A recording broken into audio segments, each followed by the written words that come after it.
পাশের বাড়িতে প্রবল ঝগড়া, প্রথমে বাংলায়, তারপর উচ্চগ্রামের টোন্ড ইংরাজিতে।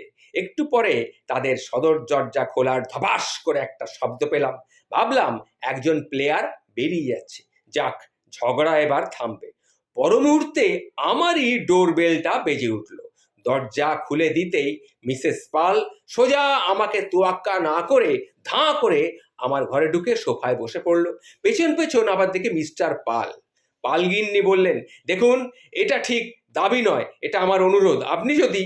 তাকে বলতে না দিয়ে মিস্টার পাল বলে উঠলেন, কিছু মনে করবেন না, আমারও অনুরোধ। এই দ্বিপাক্ষিক বিষয়ে আপনি।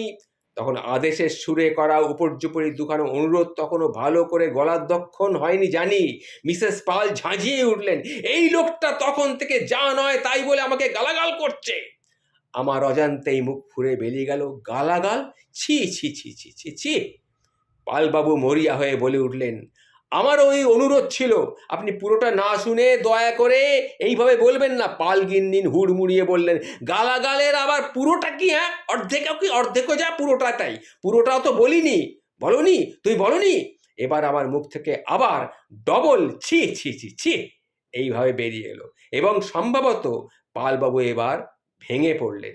ঘুষ নিতে গিয়ে ধরা পড়া পুলিশের মতো তিনি হতভম্ব হয়ে গেলেন।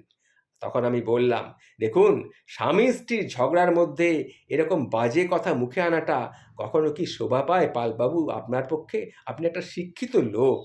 পালগিন্নি দীর্ঘশ্বাস ছেড়ে বললেন, বিকালে শপিং মলে যাব বলে ড্রেসিং টেবিলে মাত্র 1 ঘন্টা এক্সট্রা সময় নিয়েছি।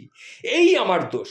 ড্রেসিং টেবিলের কাজ সেরে সবে মুখ ঘুরিয়েছি, তখনই ওইসব খারাপ কথাটা মুখে আটকালো না বলতে। আমি চুপ করে গেলাম।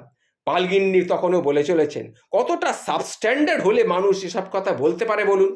কত কস্টলি আমার এইসব কসমেটিক্স, আমার নিখুঁত টাচ। তারপরেও যেই মুখ ঘুরিয়েছি বলল, তোমায় কেমন যেন সিনিয়র সিটিজেন লাগছে। তুমি কি এত সাজছ কেন? তুমি কি এখনো কচি খুকি? তুমি জানো না তুমি সিনিয়র সিটিজেন হয়ে গেছো? এই হচ্ছে ঝগড়ার মূল কারণ। নমস্কার।